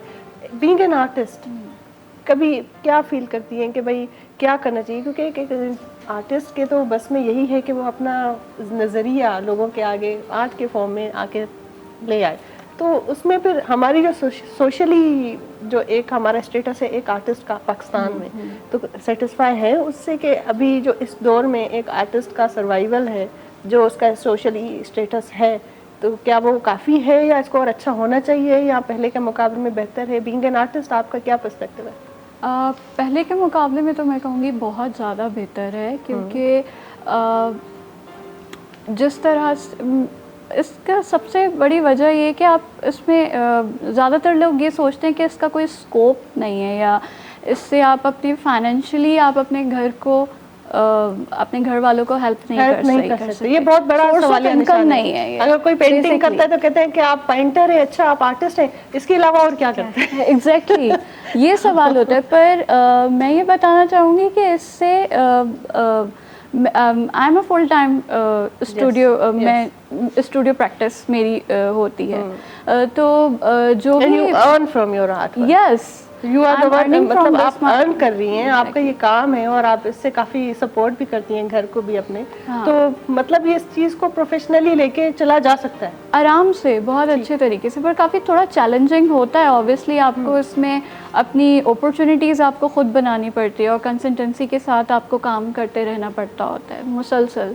आपके इतना पोटेंशियल आप में होना चाहिए कि आप इस चीज़ को, इसके चैलेंजेस को हैंडल कर सकें। ज़बरदस्त। तो being an artist survival possible है और आप समझती हैं आज के दौर में फिर भी और ज़्यादा अवेयरनेस आ गई है कि बहुत शोज़ हो रहे हैं, एक्टिविटीज़ ज़्यादा because of social media and जो आपके जो बैकग्राउंड होता है, जैसे बहुत से आर्टिस्ट ऐसे भी हैं जो सेल्फ टॉट आर्टिस्ट हैं, जिन्होंने कहीं किसी इंस्टीट्यूट से नहीं सीखा। तो और बहुत सारे ऐसे भी स्टूडेंट्स हैं जो अभी कराची यूनिवर्सिटी या इंडस वैली या NCA से ग्रेजुएट कर रहे हैं, डिग्री याफ्ता है। एग्जैक्टली तो मैं कहूँगी दोनों के लिए एक सा ही है। अगर वो अपने काम से रिलेटेड चीज़ें कर रहे कोई हैं। ऐसे तीन कोई ऐसी एबिलिटी बताएं कि इंसान को, अगर एक आर्टिस्ट है और वो इसी फील्ड में सर्व करना चाह रहे हैं और अर्न भी करना चाह रहे हैं, तो कौन सी 3 ऐसे पॉइंट है जो उसको चाहिए, सख्त ज़रूरत है उसकी? बहुत ज़्यादा हार्ड वर्किंग होना चाहिए और अपनी अपॉर्चुनिटीज़ आप खुद बनाएं। आप किसी पे रिलाई नहीं करें। ठीक है। आपको अपनी आपकी प्लानिंग होनी चाहिए कि अभी आपको कितने शोज आगे करने हैं या नहीं करने, या कमीशन आपके पास। हार्ड वर्किंग, अच्छी प्लानिंग एंड और दूसरी चीज़ ये कि आप में कंसिस्टेंसी होनी चाहिए। आप मुसलसल काम बनाते रहें, आप अपना काम नहीं रोकें। ज़बरदस्त, ॾाढी सुठी ॻाल्हि। त मतिलबु बीइंग एन आर्टिस्ट अगरि तव्हां सर्व कयो था, इहो न सिर्फ़ु हिकु विजुअल आर्टिस्ट जी फील्ड जी इहा ॻाल्हि आहे, इहा हर फील्ड सां इहो आहे त हार्ड वर्किंग ऐं प्लानिंग सुठी हुजे तव्हांजी, ऐं कंसिस्टेंसी हुजे। पोइ चाहे तव्हां हिकिड़े टीचर आहियो, चाहे मीडिया में कमु था कयो पिया, आर्टिस्ट आहियो, या कंहिं बि फील्ड में कमु था कयो, इहे 3 पॉइंट्स सना त पंहिंजे आर्ट जे हवाले सां ॿुधायो, पर इहा हर फील्ड ते जेको आहे इम्प्लीमेंटेशन इन जी थी सघे। Exactly. ॾाढी सुठी ॻाल्हि आहे। पर ब्रेक वठूं था नाज़रीन, साईअ जो वक़्तु थी चुको आहे, साई खां पोइ वरी हाज़िर थियूं था। ॾिसंदा रहो सलाम सिंध। सलाम सिंध, सलाम सिंध, सलाम सिंध, सलाम सिंध, सलाम सिंध, सलाम सिंध। जी नाज़रीन, वेलकम बैक। ब्रेक हुई त असां चयो असां बि भला थोरो खाई पी वठूं। सो बहरहाल ब्रेक खां पोइ वापसि अची विया आहियूं ऐं बहितरीन महिमाननि सां ज़बरदस्त कचहरी हली रही आहे। ऐं सर सां पुछंदासीं त जीअं PTV सां सर तव्हां चयो त PTV घणो कुझु कमु करे थो, ऐं हाणे ही मैगज़ीन जी मूंखे थोरो ॿुधायो त कॾहिं खां थियो अचे, छा मतिलबु इहो हिन साल खां हिन जो शाया थियणु शुरू थियो आहे? हे जेको मैगज़ीन आहे इहो पाकिस्तान टेलीविज़न जो फर्स्ट एडिशन बि जेका लास्ट एक्टिंग गवर्नमेंट हुई उन में हे फर्स्ट एडिशन आयो। हा हा, हे तव्हां ॾिसी सघो था। फर्स्ट एडिशन हे कॾहिं आयो? हे लास्ट ईयर? हा लास्ट ईयर चई सघो था। ऐं हिन साल लास्ट ईयर बि न, बसि इलेक्शन खां पहिरीं आयो हुयो। Okay okay. ऐं हे सेकंड एडिशन हुन खां पोइ ठीक 3 महीननि खां पोइ वरी हे हाणे थर्ड एडिशन जी तयारी थर्ड ते कमु कयो अथव। ॾाढो सुठो सिलसिलो आहे त हिन में मैगज़ीन PTV जो। जे सॼे पाकिस्तान में जेके बि एक्टिविटीज़ आहिनि उनखे असां एम्प्लॉइज़ जी, ऑर्गेनाइज़ेशन जी, पॉलिसीज़, हर शइ हुन में हाईलाइट कयूं था। अच्छा। पर तमामु अञा हिकिड़ी तव्हांखे इम्पोर्टेंट शइ ॿुधायां त पर जॾहिं तव्हां हिन में कयो था त बिल्कुलु ॾाढो सुठो तव्हां कमु कयो, पर हिकिड़ो सुवाल त यंग जेके जनरेशन आहे असांजी, जेके PTV में अचनि था, स्टूडेंट्स जेके आहिनि, त उन्हनि खे PTV कीअं थो वेलकम करे? उन हवाले सां के ख़ासि प्रोग्राम्स आहिनि, के प्रोजेक्ट आहिनि, का प्लानिंग आहे? पाकिस्तान टेलीविज़न तमामु घणो रोल प्ले कयो आहे ऐं ख़ासि तौर पे यूथ जेको आहे, इट इज़ आवर प्रायोरिटी। हिकिड़ी 3-4 तरीक़ा आहिनि जंहिंसां पाकिस्तान जा स्टूडेंट्स जेके आहिनि उहे PTV में मुस्तफ़ीद थियनि था। प्रीवियस टाइम में बि जेको आहे सो 100 इंटर्नशिप्स जेके पाकिस्तान टेलीविज़न अनाउंस कयूं मीडिया स्टूडेंट्स जे लाइ, एंड उहे 1 साल लाइ हुयूं ऐं उनखे पे बि कई वई। ऐं ॿी तव्हांखे मज़ेदार ॻाल्हि ॿुधायां त हिन वक़्तु अगेन उहा internship programme Pakistan television continue रखियो आहे। ऐं रिसेंटली पाकिस्तान टेलीविज़न वरी 100 जेके आहिनि से यूथ ऐं पाकिस्तान जे सभिनी यूनिवर्सिटीज़ मां जेको आहे सो कॉल कया आहिनि त स्टूडेंट्स कैन अप्लाई। उनजी क्लोज़िंग त थी वई आहे, पर बेशुमार स्टूडेंट्स सॼे पाकिस्तान में अप्लाई कयो आहे। ऐं उन्हनि स्टूडेंट्स खे साल ताईं पाकिस्तान टेलीविज़न इंगेज कंदो ऐं उनखे तरबियत ॾिनी वेंदी हर लिहाज़ खां। ऐं तव्हांखे सभ खां सुठी ॻाल्हि ॿुधायां त 60 to 70,000 rupees for each month will be paid to those students who are engaged under internship program. हिकिड़ी शइ आहे। ॿी शइ आहे त हे त पेड इंटर्नशिप। ॿी आहे त हर साल पाकिस्तान टेलीविज़न में मुख़्तलिफ़ यूनिवर्सिटीज़ जा मीडिया स्टूडेंट्स जेके शोबो हुन सां वाबस्ता बेशुमार स्टूडेंट्स PTV में इंटर्नशिप कनि था। उहा पेड इंटर्नशिप न हूंदी आहे, पर पाकिस्तान टेलीविज़न उन स्टूडेंट्स खे फैसिलिटेट कंदो आहे। ऐं जस्ट बिकॉज़ PTV जी इहा बि ज़िमेदारी आहे त हो जेका आहे असांजी मीडिया इंडस्ट्री आहे उनखे स्किल लेबर फ्रॉम करे, एक्टर्स फ्रॉम करे, टेक्निकल स्टाफ फ्रॉम करे, रिपोर्टर्स फ्रॉम करे, त ही जेके इंटर्नशिप्स जे स्टूडेंट अचनि था उन्हनि जी हिकिड़ी जेका तरबियत थिए थी उहे बाद में मीडिया इंडस्ट्री में जेको आहे सो परफॉर्म कनि था। छो त ज़ाहिर आहे PTV अॻु में ई मशहूरु आहे ऐं ख़बर बि आहे त हिकिड़ी मदर इंस्टीट्यूशन आहे। एक्ज़ैक्टली। त अगरि PTV मां कंहिंखे एक्सपीरियंस मिले थो त इन खां बहितर कुझु थी न। टी जेका इम्पोर्टेंट शइ उहा आहे त हर साल पाकिस्तान टेलीविज़न में मुख़्तलिफ़ यूनिवर्सिटीज़ जा स्टूडेंट्स डेलीगेशन्स जी सूरत में अचनि था and we brief them about the history of Pakistan television अच्छा and how they can choose their career and what they can do. त पाकिस्तान जी सभिनी यूनिवर्सिटीज़ जा जेके स्टूडेंट्स आहिनि उहे पंहिंजा फील्ड जेके ट्रिप्स कनि था ऐं मां being a manager public relation हाणे त असां हुनखे भरपूर तरीक़े सां फैसिलिटेट कयूं था जेके डेलीगेशन्स यूनिवर्सिटीज़ जा अचनि था ऐं उन्हनि खे भरपूर तरीक़े सां विज़िट करायो वञे थो, उनजी कवरेज थिए थी, फ़ोटोग्राफी थिए थी, इंटरव्यूज़ वरिता वञनि था ऐं उनखे सॼो हिकिड़ो सिनारियो ॿुधायो वञे थो। त ॿी शइ इहा आहे त पाकिस्तान टेलीविज़न हिन वक़्तु जेके एम्प्लॉइज़ आहिनि उन्हनि जी बि जेका मेरिट ते अपॉइंटमेंट जारी रहे थी ऐं शायदि मुंहिंजे ख़्याल में उहा बि हाणे अञा ताईं ओपन आहे वेबसाइट ते त जेके मीडिया इंडस्ट्री सां वाबस्ता जेके नौजवान आहिनि उहे बि उन में अप्लाई करे सघनि इन जे था। लाइ के ख़ासि रिक्वायरमेंट आहिनि त का डिग्री हुजे या मतिलबु छा एप्लीकेशन जे लाइ? पीटीवी में जेके बि शोबा आहिनि उहे ड्रामा प्रोडक्शन हुजे या यानी प्रोडक्शन या technical या team, करंट अफेयर्स या न्यूज़ आहे, फाइनेंस आहे, एडमिनिस्ट्रेशन आहे, मार्केटिंग आहे, इन्हनि सभिनी में हर साल असांखे वॾे स्टाफ जी ज़रूरत महसूसु थींदी आहे ऐं वेबसाइट ते उहे माण्हू वञी अप्लाई कंदा आहिनि। पोइ उन खां पोइ उन्हनि जी स्क्रीनिंग थिए थी या यानी शॉर्ट लिस्टिंग थिए थी, उन खां पोइ प्रॉपर उन जा जेका रिटन टेस्ट थिए थी, पोइ इंटरव्यू थिए थो। एलिजिबिलिटी क्राइटेरिया एलिजिबिलिटी जेका हर पोस्ट जी अलॻि अलॻि एलिजिबिलिटी आहे ठीकु आहे त उहा उन में बयानु थियल हूंदी आहे ऐं उहो तमामु ईज़ी फॉर्म आहे, उहो माण्हू ऑनलाइन अप्लाई करे सघनि था। त PTV is performing well. PTV Karachi centre जी तव्हां पाण ईंदा रहंदा आहियो त हिन वक़्तु जनरल मैनेजर अमजद हुसैन शाह साहब उन जी सरबराही में असां भरपूर तरीक़े सां कमु कयूं पिया ऐं बहितरीन पंहिंजी कारकर्दगी ॾिनी या ॾाढी मूंखे ख़ुशी थींदी आहे त अमजद शाह साहब जे अचण खां पोइ ॾाढी हिकिड़ी अञा रवानगी में अची वियो आहे पीटीवी कराची सेंटर ऐं रौनकूं बहाल थी वियूं आहिनि ऐं कमु अञा सुठे तरीक़े सां वरी थियणु स्टार्ट। बिल्कुलु तव्हां सही था चओ। साईं अमजद हुसैन शाह साहब is a very competent producer and a very prominent producer, music producer, तमामु घणा उन प्रोग्राम कया आहिनि ऐं हाणे हुन सॼे टीवी स्टेशन आहे उन सभिनी एम्प्लॉइज़ जो कोऑपरेशन उन में शामिलु आहे साईं सां गॾु ऐं पीटीवी जी पाकिस्तान टेलीविज़न जी मैनेजमेंट आहे त जेके असां पुराणा इक्विपमेंट्स आहिनि उहे असां डिस्प्ले कया आहिनि ऐं जेके पुराणा एक्टर्स आहिनि या जेके हलिया विया आहिनि दुनिया मां जिन परफॉर्म कयो आहे उन्हनि पीटीवी ते उन्हनि सभिनी जूं तस्वीरूं जेके आहिनि उहे गैलरीज़ में असां उनखे विज़िबल कयो आहे। लॉबी मां जॾहिं गुज़रबो आहे पीटीवी मां त ईअं लॻंदो आहे ॼण असां उन 90s जे दौर खां वठी गुज़रूं था ऐं पोइ ईंदड़ 2000 जे असांजे पंहिंजे हिन साल मौजूदा साल ताईं माण्हू पहुचे थो ऐं जीअं ई इंसान वञे थो त हिकिड़ो फ्लैशबैक अची थो वञे ज़िंदगीअ जो। ॾाढो बहितरीन त पीटीवी जो हिकिड़ो जेको रोल आहे न उहो मल्टी रोल आहे त उहो जेको पाकिस्तान जो कल्चर आहे ऐं जेका यूनिटी सोसाइटी में उनखे प्रमोट करे थो, नेशनल इंटीग्रेशन खे प्रमोट करे थो ऐं त उनजा ड्रामा आहिनि मुंहिंजे ख़्याल में जेके पेरेंट्स आहिनि उन्हनि खे ॿारनि खे उहे ड्रामा ॾेखारणु घुरिजनि। ऐं मां तव्हांखे मज़ेदार ॻाल्हि ॿुधायां त when I विज़िटेड USA I saw there the people were watching PTV global.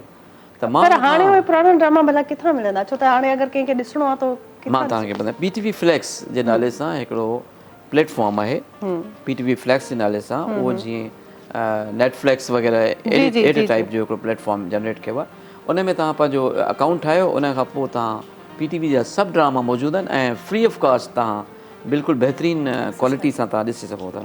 हा त इहे पेरेंट्स जेके आहिनि छाजे करे असांजा ॿार आहिनि उन्हनि खे ख़बर पए जेके हिन वक़्तु वल्नरेबल सिचुएशन्स में जेको फॉरेन कॉन्टेंट उन्हनि खे हिट करे पियो मुंहिंजे ख़्याल में उनखे रोकण लाइ हाणे मुंहिंजे ख़्याल में पीटीवी खे वरी हिकु दफ़ो पंहिंजो रोल प्ले करिणो पवंदो ऐं उहो प्ले करे पियो इंशाल्लाह ऐं उम्मीद बि आहे ऐं ॾाढो बहितरीन कमु आहे ऐं ज़ाहिर आहे माशरे जी जेका तरबियत आहे न उन में भी इन शइ जो वॾो हथु आहे। ऐं सना आपसे पूछना चाहूँगी कि जब आप ज़ाहिर बोला आपने पहले भी आपने बताया कि जैसे आर्ट डोम का एक प्रोजेक्ट आया इंटरनेशनली एक अपने बाउंड्रीज़ को जब कोई कैद कर लेता है और आपको लिमिटेशंस बताता है कि इस लिमिट में इस टाइम पीरियड में आपने ये काम देना है तो आर्टिस्ट की तो हमेशा यही कोशिश होती है कि हमें फ्री ग्राउंड मिले क्योंकि उसको सोचने का प्रोसेस करने में उसको काफ़ी टाइम लगता है। तो बीइंग एन आर्टिस्ट इस चीज़ को कैसे आप हैंडल करती हैं और क्या वो चीज़ डिस्टर्बिंग नहीं होती उससे कोई स्ट्रेस लेवल बढ़ता है या काम की क्वालिटी में कोई कमी पेशी आती है या नहीं आती? एक्चुअली जब ये प्रोजेक्ट हम कर रहे थे तो जो आर्ट डोम प्रोजेक्ट पार्ट 2 की जो फाउंडर हैं अर्गवान, उनसे मेरी कोई 2 महीना पहले बात हुई थी काम करने से पहले। तो उस दौरान उन्होंने मुझे वो इमेज दिखा दिया था कि आपको क्या कैनवस मिलेगा, उसके ऊपर क्या चीज़ बनी हुई है, और वो चीज़ मुझे पता चल गया था कि मुझे इस आर्टवर्क, नॉर्वेजियन आर्टिस्ट ने जो आर्टवर्क बनाया है, इसके साथ ही इसको आगे लेके चलना है। इट वाज थोड़ा चैलेंजिंग था वो मेरे लिए, पर हम जो 2 महीने से उसके ऊपर सारी डिस्कशन कर रहे थे, तो आई वाज रेडी कि मैं I will handle this artwork. और विद 2 वीक्स या 2.5 वीक्स हमें वो टाइम दिया गया था जब अर्गवान ने हमें हैंडओवर किया, और हमने वो आर्टवर्क्स उनको उसी टाइम पे डिलीवर किया करके, क्योंकि हमारी 2 महीने से जो डिस्कशंस हो रही थी, तो वो मेकअप कर लिया था मैंने अपना माइंड किया what I am going to paint. और आपने बोला कि कमीशन पे भी ज़्यादा काम एग्जैक्टली, पर मुझे ये चीज़ थी कि नॉर्वेजियन आर्टिस्टों ने तो अपना काम वहाँ पे उनको फ्री हैंड था, उन्होंने जो करना था उन्होंने अपने सिग्नेचर स्टाइल्स में कर लिया था। हमारे लिए ये बहुत चैलेंजिंग था कि उस आर्टवर्क को देखते हुए हम अपने उस इन्वायरमेंट को आगे किस तरह से क्रिएट करना है। एक थीम भी था ना, एग्जैक्टली उसी थीम के तहत हमने उसको आगे लेके चलना था, तो हमारे लिए काफ़ी चैलेंजिंग था वो, पर इट वाज क्वाइट फन, मतलब फन प्रोजेक्ट। आर्टिस्ट को जब चैलेंज नहीं मिलता तो मज़ा नहीं आता, वो डेडलाइंस का अपना एक एंजॉयमेंट होती है। तो वी वर मेंटली प्रिपेयर्ड कि हमें आगे किस तरह से उसको लेकर चलना है। ज़बरदस्त। तो और जो आपने एक और भी कंपटीशन हुआ था जो ICRC का, उसमें आपने फर्स्ट प्राइज विन किया था, वो भी एक थीम पे था। क्या उसकी थीम थी और आपने क्या सोच के वो बनाया, और उसमें उसकी जो आपकी एक पेंटिंग है कि आप ने उसमें अपना सेल्फ पोर्ट्रेट पेंट किया, एग्जैक्टली क्या सोच के, उसका क्या मैसेज आप देना चाहते हैं? वो काफ़ी इंटरेस्टिंग है, क्योंकि बेसिकली मैं एक कमीशन वर्क पे काम कर रही थी जिसमें पिजन्स को पेंट करना था, तो मुझे काफ़ी डिटेल उसकी ड्राइंग्स चाहिए थी और मुझे उसकी इमेजेस चाहिए थी ताकि मैं उसको सही तरीके से डिटेल में पेंट कर सकूं। तो मैं एक पिजन जो है वो लेकर आई, और उसका मैंने काफ़ी इमेजेस, मैं और मेरे बेटे ने मिलके उसकी इमेजेस निकाली। I was holding the pigeon like this, और उसके विंग्स को मैं ऐसे पकड़ के खड़ी हुई थी, और my son was capturing the wings of the pigeon. और जब वो तस्वीरें खिंच गई और मैंने वो प्रिंट करवाई? हाँ नहीं, मैंने वो प्रिंट तो करवाई थी, पर पिजन मेरा फोकस टोटली पिजन पे था कि मुझे इसे पेंट करना है, ये वो करके मैंने उसकी कमीशन वर्क वो मैंने करके दे दिया। थोड़े अर्से बाद मैं उन इमेजेस को देख रही थी, तो उसमें एक जो मैंने यू विंग करके पकड़ा हुआ था, उसमें थोड़ा सा मेरा एक ये हेड और नोज तक का पोर्शन दिख रहा था। जी जी। तो वो इमेज मुझे काफ़ी इंटरेस्टिंग लगी, मैंने उसको सेव कर लिया कि इसको कहीं ना कहीं मैं इसे पेंट करूँगी।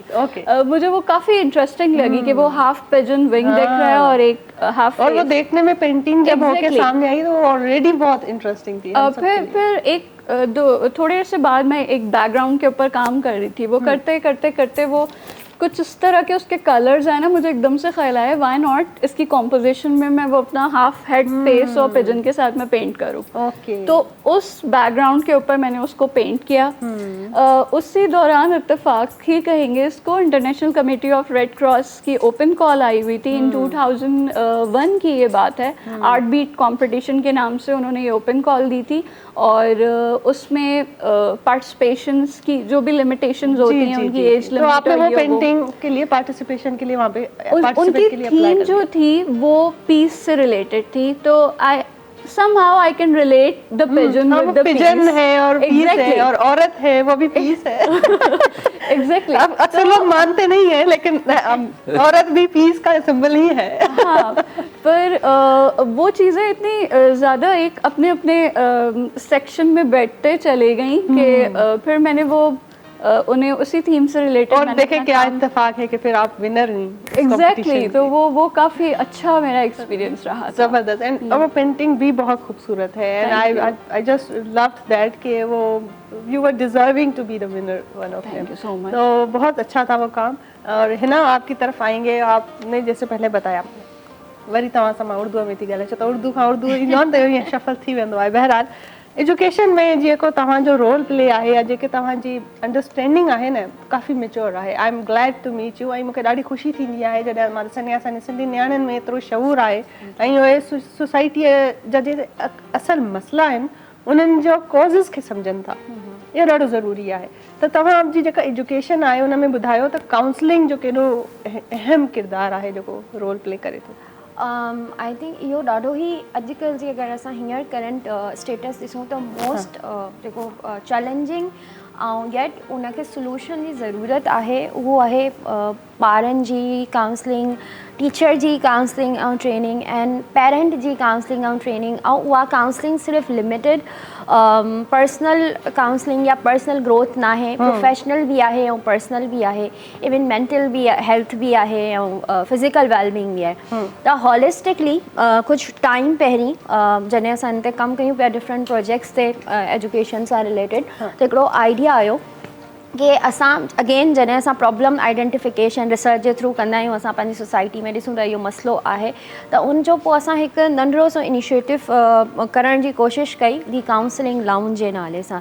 हुन जो जेको विज़न आहे या हुन जो जेको मक़सदु आहे उहो इहो हुयो कि जेके असां ॾिसूं था कि हिकु ॿार ग्रेड 8 खां ऐं शुरू थिए थी कन्फ्यूजन ग्रेड 8 खां एंड हू वञे थी university and even post university खे उनखां पोइ छा आहे करिणो, त इहा हिकु कंफ्यूज़ जर्नी आहे। इहो हिकु न आहे, इहा असांजी जेका यूथ आहे विच 60% उहा हिकु पूरे हिन कंफ्यूजन जे पैटर्न में मेंटली गुज़रे थी। त माना 60% यूथ असांजो कंफ्यूज़्ड आहे त उनखे ज़िंदगी में करिणो छा आहे यूनिवर्सिटी लेवल ताईं भी ऐं इवन उनखां पोइ बि चलो पोइ तव्हांजो हिकु ब्रेक अचे उहो त सम्झ में अचे थो, बट थिंग इज़ कि तव्हांखे वञिणो कहिड़े पासे आहे। हाणे उनमें छा हूंदो आहे कि असां वटि जेको अगेन एजुकेशन सिस्टम खे जॾहिं तव्हां डीपली स्टडी कयो अथऊं, हाणे असां जेके करंट ॾिसूं था जेके फर्स्ट वर्ल्ड कंट्रीज़ आहिनि हुननि जो एजुकेशन सिस्टम या फिनलैंड जो बेस्ट एजुकेशन सिस्टम आहे या ॿिया, त हुननि जे ॿारनि में ट्रेजेक्ट्री छा आहे ऐं असांजे ॿार जी ट्रेजेक्ट्री छा आहे, त असांजे ॿारनि खे कहिड़ो करिकुलम पढ़ायो थो वञे। हाणे उनमें जॾहिं ग्रेड 8 में अचे थो,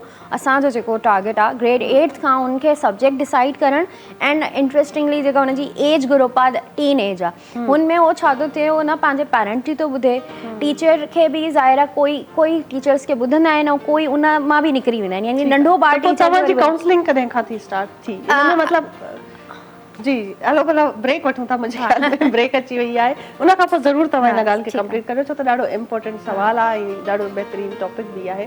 नाज़रीन साई वठूं था, साई खां पोइ वरी हाज़िर थियूं था, ॾिसंदा रहो सलाम सिंध। सलाम सिंध, सलाम सिंध, सलाम सिंध, सलाम सिंध, सलाम सिंध, सलाम सिंध। वेलकम बैक नाज़रीन, ब्रेक खां पोइ हाज़िर आहियूं ऐं छो त टाइम बिल्कुलु मुख़्तसिर आहे सो मां वापसि हिन जी तरफ़ हिन सां कंटिन्यू कंदासीं जेका ॻाल्हि कनि पियूं। सो जी काउंसलिंग जी तरफ़ पिया वञो तव्हां एजुकेशन उन में बसि असांजो इहो हूंदो आहे, हूअं त असांजो टारगेट जेको आहे ग्रेड 8 खां यूनिवर्सिटी ताईं आहे जंहिंमें पर्सनली प्रोफेशनल ग्रोथ, पर अॼुकल्ह हिकिड़ो ॿियो बि प्रॉब्लम जेको आइडेंटिफाई थिए थो इवन नंढनि ॿारनि में जेको सोशल मीडिया जो नंढे हूंदे खां अहिड़ो इस्तेमालु आहे, छो त ॿारनि वटि टैब्स अची विया आहिनि ऐं उन्हनि खे एक्सेस मिली वई आहे जेका कि उन्हनि जी एज लाइ डेंजरस आहे। मज़े जी ॻाल्हि इहा आहे कि जंहिं इनखे ठाहियो आहे जेको फर्स्ट वर्ल्ड कंट्रीज़ में US में उन्हनि जा पंहिंजा जेके आहिनि जंहिं ठाहिण वारा आहिनि उहे पंहिंजे ॿारनि खे नथा ॾियनि, बट असांजी जेका कम्यूनिटी आहे उहा उन ते थोरो सो इहो रोल अदा करे कि हुनखे प्रिकॉशनरी तौर ते घटि एज ग्रुप जे हिसाब सां। ॾाढी सुठी ॻाल्हि आहे तव्हां कई, छो त हाणे त इहो ट्रेंड थी वियो आहे त घर में 2 साल जो बि ॿार आहे न अगरि मानी नथो खाए या का ॻाल्हि नथो मञे त हुनखे जेको आहे सो मोबाइल हीअं हथ में ॾेई पाण हुनखे हिकिड़ो कंफर्टेबल कॉर्नर ते विहारे छॾिबो आहे त हाणे तव्हां वेठा मोबाइल ॾिसो, यूट्यूब ते के राइम्स ॾिसो या कुझु ऐं पोइ घर वारा पंहिंजो कमु कंदा आहिनि, त इहो ॾाढो हिकिड़ो डेंजरस ऐं अलार्मिंग सिचुएशन आहे। ॾाढो सुठो तव्हां पॉइंट रेज़ कयो ऐं थैंक यू सो मच तव्हां सभिनी जो सर, साईं तव्हांजा बि thank U, Sana thank you so much त तव्हां सभई आया असांजे प्रोग्राम में। जेके बि ॻाल्हियूं कयूंसीं नाज़रीन, सभु जेके असांजा सोशली इशूज़ आहिनि ऐं इहे सभई असां सां वाबस्ता आहिनि ऐं इन्हनि ते ॻाल्हाइणु तमामु घणो ज़रूरी आहे। हिन करे असां हर प्रोग्राम में कोशिशि कंदा आहियूं त असां वटि जेके महिमान अचनि उन्हनि सां इन क़िस्म जी कचहरी कयूं, छो त जॾहिं तव्हां इंडिकेट न कंदव, टॉपिक्स ते वेही ॻाल्हाईंदव न, डायलॉग न कंदव त पोइ किथे न किथे सोल्यूशन्स बि ॾुखिया मिलंदा आहिनि। त असांजी पूरी कोशिशि हूंदी आहे त तव्हां ताईं पूरो क्वालिटी कॉन्टेंट पहुचायूं ऐं इन में तावन हूंदो आहे GFS बिल्डर्स ऐं डेवलपर्स जो, GFS बिल्डर्स एंड डेवलपर्स आसान महीननि जी किस्तुनि में प्लॉट ऑफर कनि था। 35 लखनि वारो प्लॉट सिर्फ़ु 26 लखनि में था ऑफर कनि। सो अगरि तव्हांखे प्लॉट वठिणो आहे त ज़रूरु तव्हां GFS बिल्डर्स एंड डेवलपर्स खे राब्ता कंदा। ऐं उन सां गॾोगॾु जेके मूंखे वॉर्ड्रोब पातल आहे बहितरीनु, इहो डिज़ाइनर आहे फिज़ा बोज़ान, मुल्तान जी बहितरीनु डिज़ाइनर आहे। उन ड्रेसिस ॾिना आहिनि ऐं ज़बरदस्त इन जी कलर कॉम्बिनेशन आहे ऐं सुठो कपिड़ो, सुठो डिज़ाइन ऐं बहितरीनु तव्हांजी पर्सनैलिटी खे न इनहेंस करण जा इन्हनि जा वॉर्ड्रोब सिलेक्शन्स आहिनि ऐं कलेक्शन्स बि आहिनि। तव्हां ज़रूरु इन्हनि जे वेबसाइट ते वञो ऐं सोशल मीडिया ते इन्हनि जा पेजिस आहिनि उहे विज़िट कयो। उन सां गॾोगॾु असांजे प्रोग्राम में तावन आहे कच्छ जामी शीरी वारनि जो। कच्छ जामी शीरी वारनि जो चवणु आहे त ख़ालिस 100% ख़ालिस हरकनि सां तयारु कयल शरबत आहे। सो बहितरीनु आहे, तव्हांखे हाइड्रेट बि रखे थो हिन गर्मीअ में। सभ खां बहितरीनु ड्रिंक आहे। सो तव्हां ज़रूरु पियो ऐं ॿारनि खे बि पीआरियो। ऐं जेको वक़्तु आहे मुक़ररु आहे ऐं ख़तमु थियण वारो आहे। सो प्रोग्राम बि असांजो पुॼाणी ते अचे पुॻो आहे।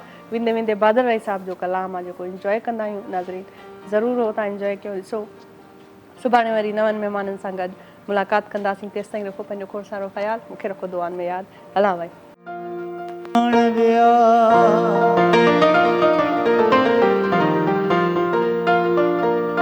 जे वञण कान विया से त ईंदा कोन वरी। ॿुधाए दिल चरी कंहिंखे थी सॾड़ा करी। रोशनी में हुजे, इन वतन खां ॿाहिरि हुजे, हिते हुजे, पर ॻोठ ज़रूरु यादि ईंदो आहे। वाह, बिल्कुलु ईंदो आहे।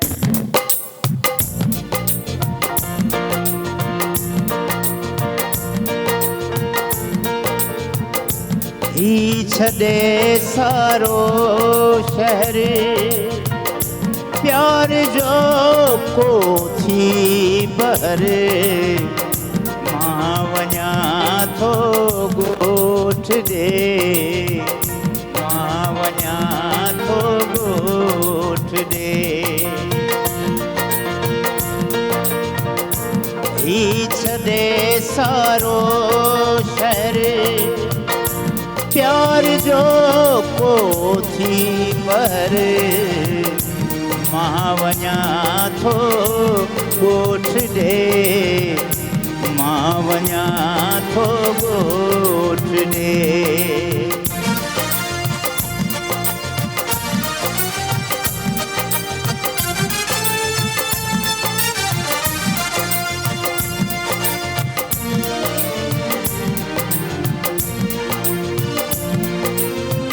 शाम तू आहिते, शाम तू आहिते, शाम तू आहिते, शाम तू आहिते। छा उते हूंदो पहरे, छा उते हूंदो पहरे। मां वञा थो ॻोठ ॾे, मां वञा थो ॻोठ ॾे।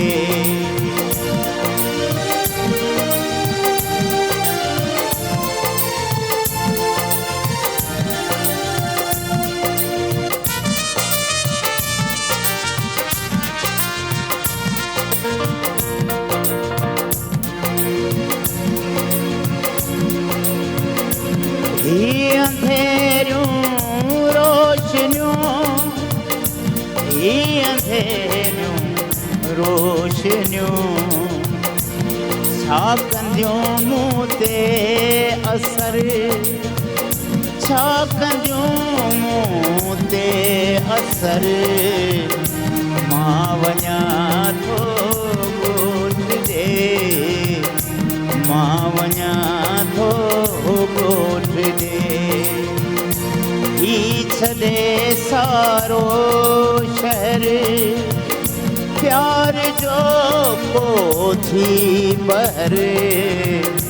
मां वञा थो ॻोठ ॾे, मां वञा थो ॻोठ ॾे।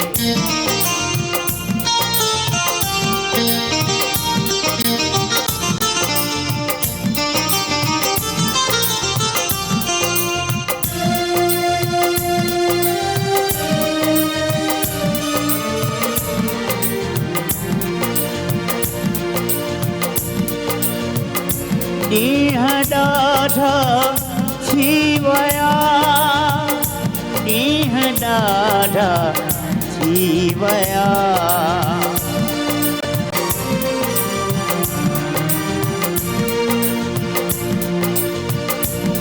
ॾींहं ॾाढा थी विया, ॾींहं ॾाढा थी विया।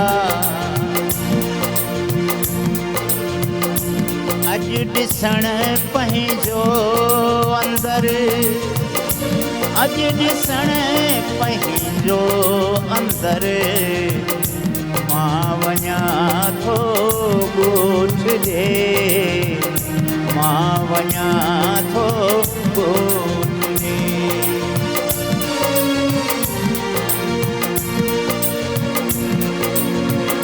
छा त सिंधूअ जे मथां, छा त सिंधूअ जे मथां थो उॾे पखियुनि वलर, थो उॾे पखियुनि वलर, मां वञा थो ॻोठ ॾे, मां वञा थो ॻोठ ॾे।